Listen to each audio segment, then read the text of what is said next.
அதிகாரம் உள்ள ஜெபம். இங்க எழுதப்பட்டிருக்கு, மலையை பார்த்து, மவுண்டனை பார்த்து நீங்க சொன்ன அந்த மவுண்டன் ஓகே என்ன பண்ணுமா, அது சொந்தமா அது வேர் பிடிங்கி சமுத்திரம் விழுவுமா போயிட்டு. மவுண்டனுக்கு ஒரு முக்கியமான அர்த்தம் பார்த்தீங்கன்னா ஸ்பிரிட் வேர்ல்ட். இந்த மவுண்டன் தான் வந்து கர்த்தரோட பிரசன்ஸ் நம்ம சொல்லுவோம். சாத்தானுடைய மலைகளும் அதுதான். ஆண்டவருக்கு என்னெல்லாம் இருக்குதோ அதெல்லாம் சாத்தான் ரூபிக்கடை வச்சிருப்பான். ஆண்டவர் யூத ராஜசிங்கமா இருந்தாருன்னா இவன் என்னவா இருக்கிறான், கச்சரிக்கிற சிங்கமாக இருக்கிறான். ஆமாவா இல்லையா? ஸோ எல்லாத்துலயுமே ஒரு காப்பி இருக்குது. ஓகே, இந்த மவுண்டன் அப்படின்னு சொல்லும்போது டார்க்னஸ், இந்த இருள். ஓகே, ஆவிக்குரிய உலகத்துல இது ஒரு இருளாக இருக்குது. வரைக்கும் பார்க்கணும், மலைகளில் ஏறி தான் இந்த மந்திரவாதிகளாக போயிட்டு சில காரியங்களாம் பண்ணுவாங்க. பார்த்துருக்கீங்களா? ஓகே, அங்கே போய் காத்துட்டு இருப்பாங்க, அவங்க ஒரு ஃபாஸ்டிங் எடுத்து காத்துட்டு இருப்பாங்க, சக்தி எடுக்கிறதுக்கு அதை எடுக்கிறதுக்குன்னு சொல்லி. இதெல்லாமே மவுண்டன்ஸ் நடக்கிறது தான். So mountains are often use are related to the dark world. இருளின் உலகத்திற்கு சம்மந்தப்படுத்தின ஒரு காரியம். இந்த மலைகளில் இருக்கிற காரியம் எல்லாமே ரொம்ப பிசாசுக்கு நெருங்கிய ஒரு காரியம். இன்னைக்கு நம்மளோட வாழ்க்கையில் பார்த்தீங்கன்னா நம்ம சந்திக்கிற பிரச்சனை, போராட்டங்கள், கடன், வியாதி, ஓகே, உடலில் இருக்கிற பிரச்சனைகள் அல்லது வாழ்க்கையில் இருக்கிற பிரச்சனைகள், ஓகே, இல்லை பிசாசின் தாக்கு, இது எல்லாமே இந்த மலைக்கு சமமானது. ஆண்டவராரு இதெல்லாம் நீ வந்து என்கிட்ட அதை ட்ரையங்களில் போகாதுன்றாரு. ஏந்து ஜெபிக்கிறோம், மேலே ஆண்டுட்டு போது அங்கேருந்து ஆண்டு பிரச்சனை ஷூட் பண்ணுறாரு, நம்ம அது கண்ணால் பார்க்குறோம். இப்படி இல்லை, ஸ்ட்ரெயிட்டாக ஷூட் பண்ண அதிகாரத்துடன்றார். மலையை பார்த்து பேசுன்றார். காலைல ஜெபிக்கிறோம், ஆண்டவரை நேசிக்கிறோம்னு சொல்றோம். ரெண்டாவது என்ன பண்றோம், பிறருக்காக ஜெபிக்கிறோம், விண்ணப்பம் ஜெபம். we are praying for our neighbor which is very important. Love your neighbor as you love yourself. விண்ணப்பம் ஜெபம். மூணாவது என்ன பண்ணனா, ஆவில யுத்தம் பண்ணுகிறோம். பர்சனல் பிரார்த்தனை பண்றோம். ஜெபிக்கும் பொழுது இந்த பிரச்சனை சந்திக்கிறோமா, இந்த கடனுக்கு பின்னாடி இருக்கிற ஆவிக்கு விரோதமான ஜெபி இயேசுவின் நாமத்தில் நான் சபிக்கிறேன். சரி, நீங்க மத்தவங்க இருக்கிற ஆவியை ஓட்ட வேண்டாம், உங்களை நோன்ற ஆவியை நீங்க நோண்டலாம். ஜெபம் பண்றது அவனுக்கு பிடிக்காது. அப்ப நீங்க இயேசுவின் நாமத்துல மலைகளை பார்த்து பேசலாம். வேரோட பிடுங்கி எரிகிற இயேசுவின் நாமத்துல வெளியே போ, வெளியேறு அப்படின்னு சொல்லணும். நீங்க அப்பெல்லாம் செய்ய மாட்டீங்க. நேரா போன் எடுத்து பாஸ்டர் நீங்க ப்ரே பண்ணி லவுட் ஸ்பீக்கர் வைக்கிறேன். அப்ப கூட நீங்க என் குரலை தான் யூஸ் பண்றீங்க, உங்க குரலை யூஸ் பண்ண மாட்டீங்க. சில பிரச்சனைங்க உங்க குரலுக்கு தான் அடங்கும். நீங்க யுத்தத்தில் இறங்கி தான் ஆகணும். பிரச்சனை உங்களோடது. அம்மாவலியா, you have a pastor who educates you all these things. உங்களுக்கு ஆண்டவர் உங்க ஊழியர்கள் மூலமா கற்றுக் கொடுக்கிறார் எல்லாத்தையும். இப்போ நீங்க என்ன பண்ணணும், அதை யூஸ் பண்ணணும், பிராக்டிஸ்ல கொண்டு போகணும். You start praying, commanding this demons out. இந்த வியாதிக்கு பின்னாடி இருக்கிற ஆவி இயேசு நாமத்தில் வெளியே போ. உங்க மைண்டுக்கு வருது, ஓ அப்படிதான் ஆவியா, இயேசு போ வெளியே அப்படின்னு சொல்லணும். அதை விட்டு சொல்லலாமா வேணாமா, இப்படி சொல்லணுமா, நான் உங்களுக்கு மந்திரமா கற்றுக் கொடுத்துட்டு இருக்கிறேன். ரொம்ப சிம்பிளுங்க. இயேசுவின் நாமத்தில் வெளியே போன்னு சொல்ல போறீங்க, அது உங்களுக்கு ரொம்ப கஷ்டமா? மலையை பார்த்து பேசுங்க, அது வெளியாகும். whatever it could be, என்னவா இருந்தாலும். ஓகே, நீங்க சந்திக்கிற ஒவ்வொரு பிரச்சனைக்கு பின்னாடி ஒரு ஆவி மறைஞ்சிட்டு இருக்குது. there is a demon, you can't deny that, you can never deny that. நேரா அந்த ஆவியை சொல்லி விரட்டுங்க வெளியே. when you start doing this you will see deliverance.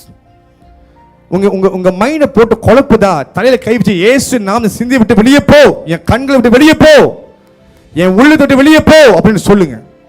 என் குடும்பத்தை விட்டு வெளியே போ, என் பிள்ளையை விட்டு வெளியே போ. உங்க பிள்ளை உங்க பேச்சு கேட்க மாட்டேதா, போ வெளியே, பிள்ளையை விட்டு அப்படி சொல்லி நீங்க ஜெபிக்கணும். நீங்க வீட்டில் உட்கார்ந்தே ஜெபிக்கல அந்த காரியத்துக்காக. அப்படி சொல்லி ஜெபிக்கும் பொழுது உங்க தலையில் இருக்க இந்த டைட்னஸ் இருக்குமா, சில பேருக்கு சொல்லுவாங்க அப்படியே தலையை என்னமோ கயிறுல போட்டு கட்டுற இருக்கு, லூஸ் ஆச்சுன்னுவாங்க. அங்கதான் டெலிவரன்ஸ் நடக்குதுன்னு அர்த்தம். the devil is shutting your mouth. பிசாசன் உங்க வாயை அப்படியே கட்டி வச்சிருக்கிறேன் தெரியுமா? உங்க ஜெபம் வெளியே வந்தா அவனோட கயிறு அழுக்கப்பட்டு. சத்தமா ஜெபம் பண்ணுங்க. எரிகோ மதில் ஏன் வந்துச்சு தெரியுமா? 7வது நாள்ல 7வது முறை அவங்க ஆர்ப்பாட்டத்தோட சத்தமா கத்தும் பொழுது மதில் நொறுங்கி கீழே விழுந்தது. God wants their voice. பாருங்க, ஆதியில சத்தம் தான் பூமியே உருவாக்குனது, வார்த்தை தான் உருவாக்குனது. இப்ப அந்த சத்தத்தை கர்த்தர் உங்கள் உள்ளத்துல வச்சிருக்கிறார். when you start praying, it is the Holy Spirit praying from within you. ஆண்டவர் உங்க குரலை யூஸ் பண்றார். யூஸ் பண்ண விடுங்களே, ஏன் விட மாட்டீங்க? நீங்க சொல்லி ஜெபிச்சு பாருங்க. நீங்க இப்படி ஜெபிக்கும் பொழுது உங்க நாளே ஜெபத்துல நிறைந்திருக்கும். once you start doing this, கொஞ்சம் அப்படியே என்னடா 30 நாள் இப்படி போயிட்டு இருக்குன்னு சொல்லி, ஆனா ஒரு டைமுக்கு மேல இது இல்லாம இருக்க முடியாது. you can't be without praying. ஜெபிக்காட்னா உங்க டே கம்ப்ளீட்டாவே இருக்காது, கம்ப்ளீட்டாவே இருக்காது. you will want to go and pray again. திருப்பி ப்ரே பண்ணணும், திருப்பி ப்ரே பண்ணணும் உங்களுக்கு தோணும். அதிகாரத்தோடு ஜெபிக்கும் பொழுது கர்த்தர் செய்வார். உங்கள் ஜெபத்தில் வல்லமை இருக்குது. நீங்கள் நினைக்கிறீங்க பணத்தினால் தான் செய்ய முடியும், இந்த விஐபினால் தான் முடியும், இந்த பாஸ்டர் தான் முடியும், பாஸ்டர் முடியும். இல்லை, நீங்கள் ஜெபிச்சா முடியுன்ற. when you start praying things will happen for you. உங்கள் கணவன் உங்கள் பேச்சை கேட்க மாட்டாரா? ஜெபம் பண்ணுங்க, கர்த்தர் மாற்றுவார். மனைவி கேட்க மாட்டாங்களா? ஜெபம் பண்ணுங்க, கர்த்தர் செய்வார் அந்த காரியத்தை. அவங்களுக்குள்ள இருக்கிற ஆவிக்கு don't fight them, fight their spirit. அவங்கள்ட்ட போய் மோதாதீங்க. உனக்கு அறிவில்லை, உனக்கு பேய் பிடிச்சிருக்கு அப்படிலாம் சொல்லாதீங்க. நீங்க ஜெபத்தில் நில்லுங்க. உங்களுக்குள்ள இருக்கிற ஆவி இயேசுவின் நாமத்தில் வெளியாகணும்னு சொல்லுங்க.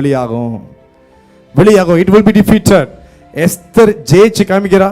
அப்போ உங்களால் நிச்சயமா முடியும். உங்கள் பிள்ளைங்க உங்கள் பேச கேட்க மாட்டாங்களா? டேய் உனக்கு ஏதோ பிசாசு பிடிச்சிட்டு இருக்குடா, அப்படிலாம் பேசக்கூடாது. அது இன்னும் பிசாசு தான் ஆடும். நீ பிசாசுன்னு சொல்லிட்டீங்களான்னு சொல்லி நீங்கள் என்ன பண்ணணும்? ரூமில் போயிட்டு ஜெபம் பண்ணாண்டு இதுக்குள்ளே இருக்க ஆவி ஏசு நாமத்தில் இப்படி என்ன கட்டி போடுறேன்னு சொல்லி ஜெபம் பண்ணணும். நீங்கள் வெளியாகணும் ஏசு நாமத்தில். அப்படி ஜெபிக்கும் பொழுது அது வெளியாகும்.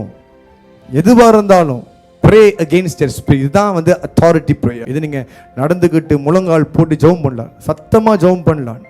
உங்களுக்கு அந்த நேரத்தில் சில காரியத்தை கர்த்தர் காமிப்பார், இன்ஸ்டன்டாக காமிப்பார்.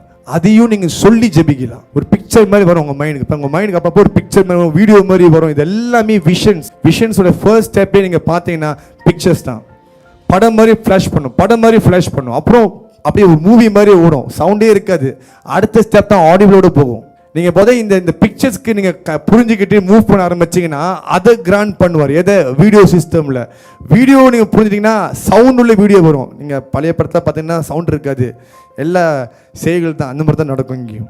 The fourth level of vision is where you will find your spirit in that place. 4வது கட்டம் தான் உங்களோட ஆவி அந்த இடத்துல நீங்கள் பார்க்க முடியும். நீங்கள் ரியல் இடத்தை பார்ப்பீங்க, but they will not realize you, they will never see you. இதுதான் விஷன்ஸ் பேஸ். நீங்கள் கொடுக்குற இந்த சின்ன இதில் உண்மையாக இருங்க, பெருசையும் கர்த்தர் கொடுப்பார். ஆவியில யுத்தம் பண்ணி ஜெபிக்க ஆரம்பிங்க. ஹல்லேலூயா.